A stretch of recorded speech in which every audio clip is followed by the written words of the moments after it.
অদ্ভুত এক জঙ্গল, যেখানে গাছের ছায়ায় লুকিয়ে আছে ভয় আর ফিসফিসানি। সেই জঙ্গলের গভীরে আছে এক জাদুর দুর্গ, আর সেখানে থাকে আলু খাওয়া এক রহস্যময় জাদুকর। দুই ভাই রন আর জয় মিশনে বেরোয়, কিন্তু সামনে অপেক্ষা করছে শত বছরের অভিশাপ, জাদু, প্রতারণা আর বাঁচা মরার খেলায় কে টিকবে শেষ পর্যন্ত। চলুন জেনে নিই আজকের রহস্যময় গল্পে।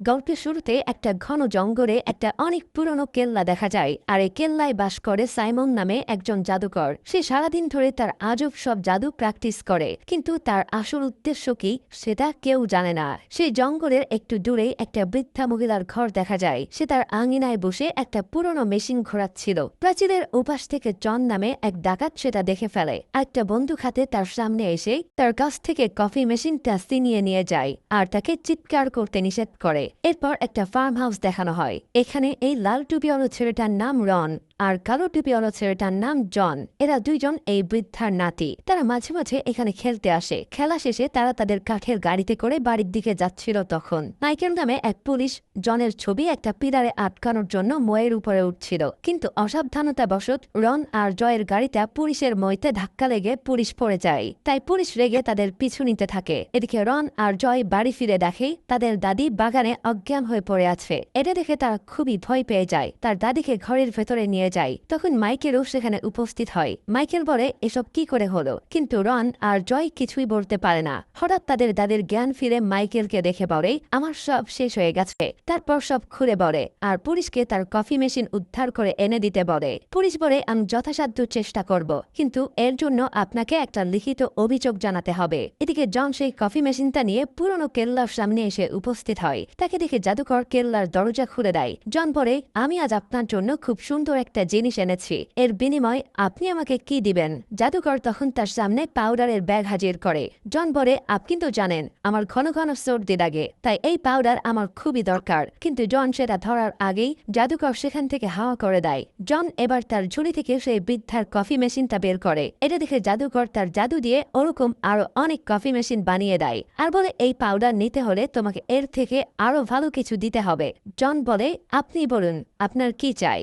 জাদুকর বলে, তুমি তো জানোই আমি কেবল আলু এবং এর তৈরি যে কোনো জিনিসই খাই, তাই আমাকে আলু দিয়ে বিভিন্ন ধরনের জিনিস বানিয়ে দিতে পারবে এমন একজন লোক চাই। কিন্তু মনে রেখো, তাকে হয় বোবা হতে হবে, নয়তো চুপ থাকতে হবে, কারণ আমার জাদুর দুর্গে অনেক গোপন রহস্য লুকিয়ে আছে এবং আমি চাই না সে এগুলো সম্পর্কে কিছু জানুক। জন বলে, এমন লোক খুঁজে পাওয়া খুবই কঠিন। এই কথা শুনে জাদুকর ব্যাগটি উধাও করে দেয় এবং তাকে বলে, যদি তুমি এই পাউডার চাও তাহলে তোমাকে আমার চাহিদা পূরণ করতে হবে। এদিকে রন আর জয় তাদের দাদির যন্ত্রটি ডাকাত জনের কাছ থেকে ফিরিয়ে আনার পরিকল্পনা করছে। এজন্য তারা বুদ্ধি করে একটা কাঠের বাক্স পুঁতি দিয়ে ভর্তি করছে।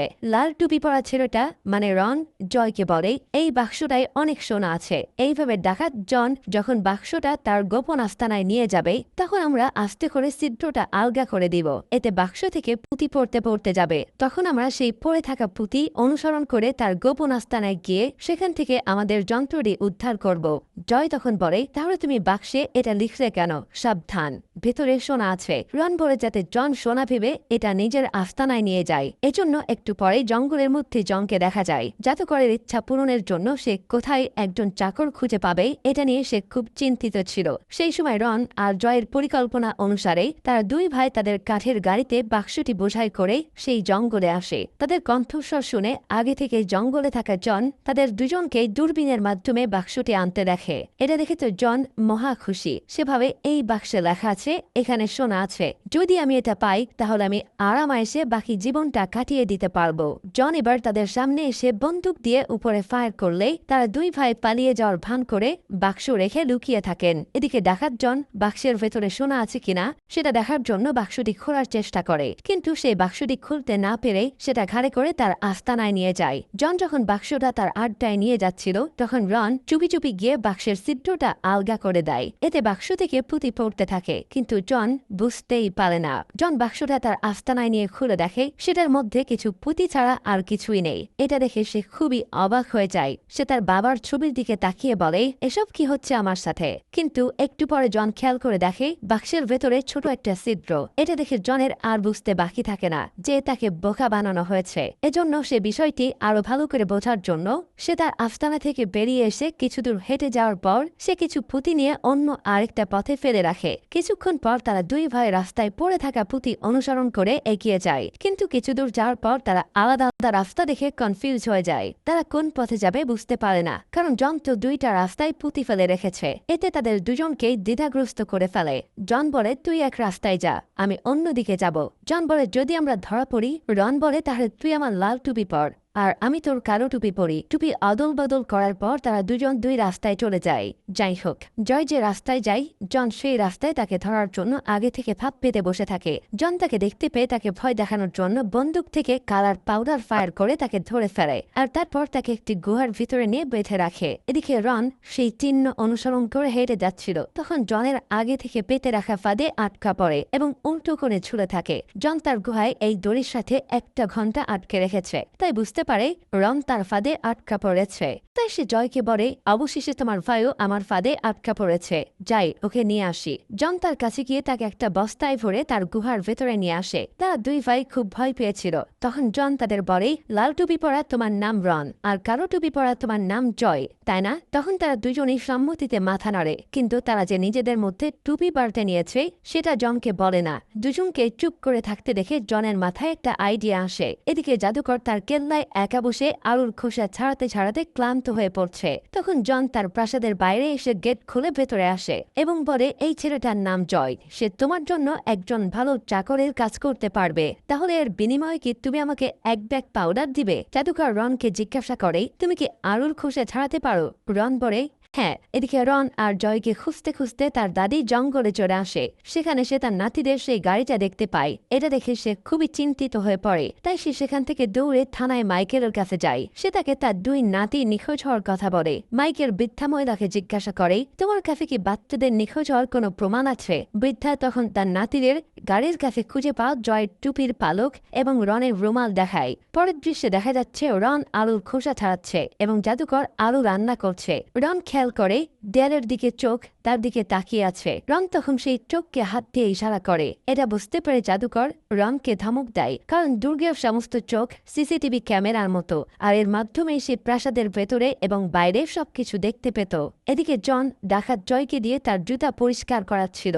এই কাজ করতে করতে জয় খুব ক্লান্ত হয়ে পড়ে। জন এবার জয়ের মাথা থেকে টুপিটা খুলে নিয়ে বাতাসে ছুঁড়ে মেরে জয়কে দেখানোর চেষ্টা করে। তখন লাল টুপিটা চুল্লিতে পড়ে পুড়ে যায়। রাত নামলে জাদুকর জয়কে উপরের তলায় ঘুমানোর জন্য দেয় এবং বলে, আমি ঘুমাতে যাচ্ছি, আমার সাথে কোনো চালাকি করার চেষ্টা করো না, কারণ আমার চোখ প্রতিটা ঘরে, তাই গিয়ে ঘুমিয়ে পড়ো। কিন্তু জাদুকর যখন ঘুমিয়ে পড়ে তখন তার সাথে এই কেল্লার সকলের চোখও বন্ধ হয়ে যায়। রাতে রন খেয়াল করে দেয়ালের সেই চোখ বন্ধ, তাই রন আর দেরি না করে ঘর থেকে বেরিয়ে ধীরে ধীরে একটি উঁচু জানালা দিয়ে টাওয়ার বেয়ে নিচে নেমে যায়। কিন্তু আশ্চর্যের বিষয় হলো, পালানোর জন্য বাইরের গেট দিয়ে বেরিয়ে আসার সাথে সাথেই সে ঘুরে দাঁড়ায় এবং আবার দুর্গের ভেতরে ফিরে আসে, কারণ জাদুকর তার জাদু দিয়ে বাহিরের জায়গাগুলো এমন করে রেখেছিল যেটা বারবার পরিবর্তন হতে থাকে। রন বুঝতে পারে এখান থেকে পালানো খুবই কঠিন। যখন রন বুঝতে পারে যে সে আটকা পড়েছে, তখন সে হতাশায় জোরে চিৎকার করে। এতে বাইরের দেয়ালের চোখ খুলে জাদুকরের ঘুম ভেঙে যায়। জাদুকর যখন বাইরের চোখ দিয়ে তাকে পালাতে দেখে, তখন সে রেগে রনের উপরে চিৎকার করে তাকে ফিরে আসতে বলে। এদিকে মাইকেল একটা সাইকেল নিয়ে জঙ্গলের ভেতর তাদের 2 ভাইকে খুঁজতে থাকে। এভাবে খুঁজতে খুঁজতে সে একসময় খুবই ক্লান্ত হয়ে পড়ে। তখন সে জঙ্গলের ভেতরে একটা জলাশয় দেখতে পায়, তাই আর দেরি না করে তার সাইকেলটি পার করে সেখানে স্নান করতে নেমে পড়ে। দুর্ভাগ্যবশত জন এটা দেখতে পায়, তাই সে তার জামাকাপড় চুরি করে পরে এবং তার সাইকেলটি নিয়ে শহরের দিকে যাত্রা করে। সে যখন রাস্তা দিয়ে যাচ্ছিল, সেই সময় সেই বৃদ্ধা মহিলা তার বাড়িতে হালুয়া রান্না করছিল। ঘ্রাণে যেন চারিদিকে মৌ মৌ করছিল।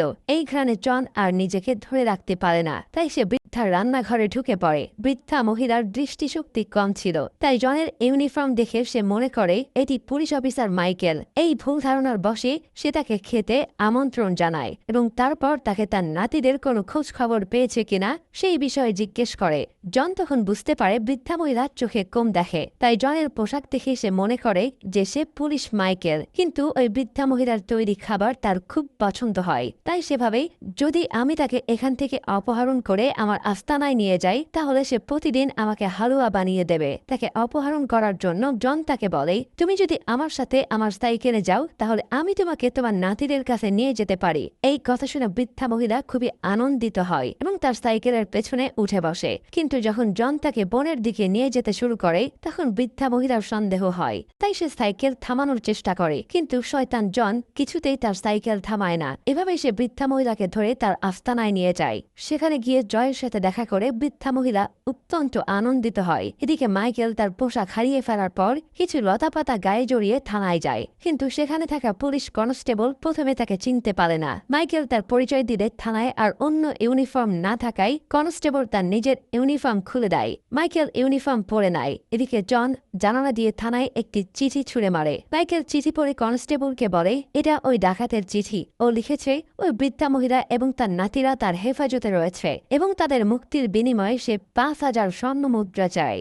বলতো আমরা এখন এত স্বর্ণমুদ্রা কোথায় পাবো? এদিকে রন যেদিন থেকে পালিয়ে যেতে গিয়ে ধরা পড়েছে সেদিন থেকে জাদুকর তাকে দিয়ে আরো বেশি বেশি কাজ করায়। একদিন জাদুকর কোন একটা কাজে বাহিরে যাচ্ছিল, তখন সে রনকে দেখে বলে জরুরি একটা কাজে আমি একটু বাইরে যাচ্ছি, আমি যেন এসে দেখি আমার জন্য ১০ কেজি আলু ছিঁড়ে রেখেছ। এই কথা বলে জাদুকর তার এক জাদুর কাপড় জানালা দিয়ে বাইরে ফেলে তার উপর উঠে বসে, আর মুহূর্তের মধ্যে জাদুকর ওখান থেকে তার চোখের সামনে উড়ে যায়। রন বাধ্য হয়ে ঘরে ফিরে আবার আলু ছেঁড়া শুরু করে। যখন সে আবার আলুর খোসা ছাড়াতে শুরু করে তখন সে নিচের বেসমেন্ট থেকে একটা আওয়াজ শুনতে পায়। শব্দ শুনে রন জাদুকরের চোখ ফাঁকি দিয়ে নিচে চলে যায়। তখন সে সিঁড়ির পাশেই একটা দরজা দেখতে পায়, কিন্তু দরজার উপরে লেখা এই ঘরে ঢুকতে মানা। কিন্তু সেই আওয়াজটা এই ঘরের ভেতর থেকে আসছিল, তাই রন কিছু না ভেবে সেই ঘরের মধ্যে ঢুকে যায়। এটা ঘটে কারণ দরজার কাছে একটি গভীর খাদ আছে আর এর মাঝখানে কিছু স্তম্ভ আছে এবং তারপর একটি স্তম্ভের উপর একটা ব্যাঙ বসে আছে। সে বলে আমি তোমাকে ডাকছি। তাকে দেখে রন বলে তুমি মানুষের মতো কিভাবে কথা বলতে পারো? ব্যাঙ বলে আমি আসলে একটা পরী। ওই জাদুকর আমাকে ব্যাঙ বানিয়ে এখানে ৭ বছর ধরে বন্দি করে রেখেছে, কারণ সে আমার কাছ থেকে অনেক জাদু শিখেছে আর এই জাদু আর কেউ শিখে তার চেয়েও শক্তিশালী হতে না পারে, এজন্য আমাকে বন্দি করে রেখেছে। যদি তুমি আমাকে ফেরি ভেষজটি এনে আমার শরীরে স্পর্শ করো তাহলে আমি মুক্তি পেতে পারি। তার কথা শুনে রন বলে আমি তো এখান থেকে বের হতেই পারছি না। ব্যাঙ বলে তোমার একটা কাপড় রেখে যাও, তাহলে ওই চোখ কিছুক্ষণ কাজ করা বন্ধ করে দিবে আর সেই ফাঁকে তুমি পালিয়ে যেতে পারবে। রন রুম থেকে বাইরে এসে আবারও টাওয়ার থেকে নিচে নেমে আসে।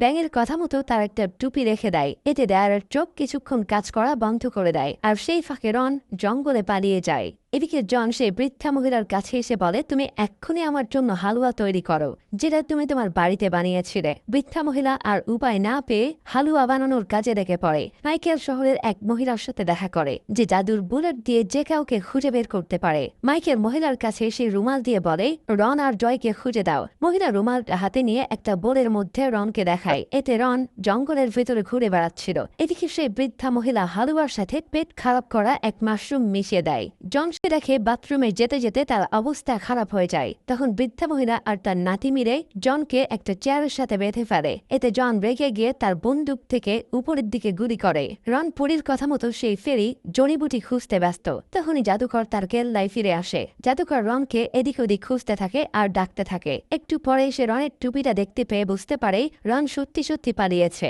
এরপর জাদুকর তার জানালা খুলে সেই টুপিটা হাতে নিয়ে বলে এটা যার টুপি এক্ষুনি এখানে হাজির করো। সঙ্গে সঙ্গে জয় এসে হাজির হয়। জয়কে দেখে জাদুকর তো অবাক হয়ে যায়। সে বলে তুমি কে? আমি তো এই টুপির মালিক রনকে খুঁজে বেড়াচ্ছি। জয় বলে এই টুপিটা আমার। জাদুকর বলে তুমি কি সত্যি কথা বলছো? আর তোমার হাতে কি জয় মানে জনের জুতা? জাদুকর তখন বলে জুতার মালিক জনকে এখানে হাজির করো। সাথে সাথে সেখানে জন চলে আসে। জাদুকর তখন তাকে বলে তুমি আমাকে মিথ্যা বলেছ কেন? এই ছেলেটির নাম তো জয় আর জয় তো এই ছেলেটার নাম। জন বলে, আমি যখন তাদেরকে জিজ্ঞাসা করেছিলাম তখন তারা এই রকমই বলেছিল, আর এই ছেলেটা এখান থেকে হারিয়ে যাওয়ার পেছনে আমার কোনো হাত নেই। জাদুকর বলে, ওই ছেলেটার কোনো কাপড় আছে তোমার কাছে? জন বলে, ওর একটা টুপি ছিল আমার কাছে, আমি তো সেটা পুড়িয়ে ফেলেছি। জাদুকর জনের উপর খুবই রেগে যায়, তাকে একটা টিয়া পাখি বানিয়ে দেয়। জাদুকর এবার জনকে বলে, তোমার ভাই যে তুই এখান থেকে চলে গেছো, তাই এখন থেকে ওর সমস্ত কাজ তুমি করবে, এখান থেকে গিয়ে কাজে হাত লাগাও। এদিকে জাদুকর জয়কে পাগলের মতো খুঁজতে থাকে। জাদুকর তার কাপড়টা বাইরে ফেলে এবং তার উপরে বসে পড়ে, খুঁজতে শুরু করে। মিনারের দরজার উল্টো পাশে কি হচ্ছে সেটা দেখা যায়। জানালা দিয়ে জয় এই সব কিছু দেখছিল। এদিকে রন একটা জলাশয়ের ধারে সেই ফেরি জড়িবুটি খুঁজে পায়। রন এটা পেয়ে খুব খুশি হয়ে তার থেকে কিছুটা নিয়ে নেয়। জাদুকর তার দূরবীন দিয়ে দেখতে পায় রন কিছুটা জড়িবুটি নিয়ে কেল্লার দিকে যাচ্ছে, তাই তাকে ধরার জন্য জাদুকর নিচে নামতে থাকে। তখন একটা বাতাস এসে রনের হাত দেখে সব জড়িবুটি পড়ে যায়। রন আবার সেটা নিয়ে নেয়। তার হাতে জড়িবুটি থাকায় জাদুকর তাকে দেখতে পায় না, তাই সে তার কাপড় থেকে নিচে নেমে খুঁজতে থাকে। এই ফাঁকে জাদুকরের চোখ ফাঁকি দিয়ে রন জাদুকরের কাপড়ে উঠে যায়। রন সে কাপড়ে করে কেন্নার জানালার কাছে পৌঁছে যায়। তাকে দেখে তার ভাই জয় তো মহা খুশি, তাকে বলে, চলো আমরা এখান থেকে চলে যাই। রন বলে, এখন না। এই বলে সে ওই পরীর বন্দী হওয়া রুমের দিকে দৌড়াতে থাকে। জয় তার পিছু যেতে গিয়ে কি মনে করে আবার জনের সেই বন্দী হওয়াটা খাতাটা নিয়ে যায়। তারা দুই ভাই মিলে পরীর রুমে আসে। এদিকে জাদুকরও কেল্লার সামনে পৌঁছে যায়। পরী তাদের দেখে বলে, তোমরা শীঘ্রই ওই জড়িপুরিটা আমার শরীরে স্পর্শ করাও। কিন্তু রন সেই জড়িবুটিটা কিছুতেই পরীর শরীর পর্যন্ত পৌঁছাতে পারছিল না। এটা দেখে ব্যাংরূপী পরীটা রনের হাতের উপর লাফ দেয় আর রন তাকে ধরে ফেলে। রন জড়িবুটিটা পরীর শরীরে স্পর্শ করিয়ে দেয়, আর তখনই পরী তার আসল রূপে ফিরে আসে। এটা দেখে জাদুকর খুবই রেগে যায়, আর তখন বলে, লাঠি উঠিয়ে আমি তোমাকে আবারও ব্যাং বানিয়ে দেব। এটা শুনে জাদুকরের পেছনে থাকা জয় একটা আড়ুল ছুঁড়ে জাদুকরের হাত থেকে লাঠিটা ফেলে দেয়, আর লাঠিটা গিয়ে পরীর পায়ের কাছে গিয়ে পড়ে। পরী তার হাত পা দিয়ে লাঠিটা শূন্যে ছুঁড়ে মারে। লাঠিটা ধরার জন্য জাদুকর লাফ দেয়, আর তখনই সে ওই খাদের মধ্যে পড়ে যায়। তখনই পুরো কেল্লা ভেঙে পড়তে থাকে। এটা দেখে ওরা তিনজন বাঁচার জন্য বাইরে পালাতে থাকে। এদিকে জয় জনের সেই খাঁচা আর এক ব্যাগ পাউডার নিয়ে আসে। তারপর একটু দূরে গিয়ে দেখতে পাই জাদুকরের কেল্লাটা ধ্বংস হয়ে যাচ্ছে। পরী তখন বলে, তোমরা আমার জীবন বাঁচিয়েছ, তাই এই জাদুর আংটিটা তোমাদের কাছে রাখো। এই আংটিটা তোমাদের 3টা ইচ্ছা পূরণ করবে। এটা বলে সে ওখান থেকে গায়েব হয়ে যায়। রনের প্রথম ইচ্ছে ছিল সে যেন তার লাল টুপিটা আবার ফিরে পায়। সঙ্গে সঙ্গে সে লাল টুপিটা তার মাথায় চড়ে আসে। এরপর তার দুই ভাই সেই পাখিটা নিয়ে পুলিশ স্টেশনে চলে আসে। সেখানে গিয়ে রন তার দ্বিতীয় ইচ্ছা কথা বলে জনকে যেন আবার মানুষে পরিণত করা হয়। এখানে ঘটে আরেক মজার কাহিনী। জন যখন আবার মানুষ হয়ে যায় তখন খাঁচাটা তার গলার মধ্যে আটকে যায়, আর তাকে ধরে লং কাপে ঢুকিয়ে ফেলে। এরপর বৃদ্ধা মহিলা তার দুই নাতিকে নিয়ে আবারও ঘরে ফিরে আসে। কিন্তু রাতের বেলা জন আবারও পুলিশ স্টেশন থেকে পালিয়ে যায়। আর আমার গল্পটা এখানেই শেষ হয়ে যায়। আজ এ পর্যন্তই। আবারও নতুন কোনো গল্প নিয়ে আসবো। সে পর্যন্ত সবাই ভালো থাকবেন, সুস্থ থাকবেন, এই আশা ব্যক্ত করে এখানেই শেষ করছি। আল্লাহ হাফেজ।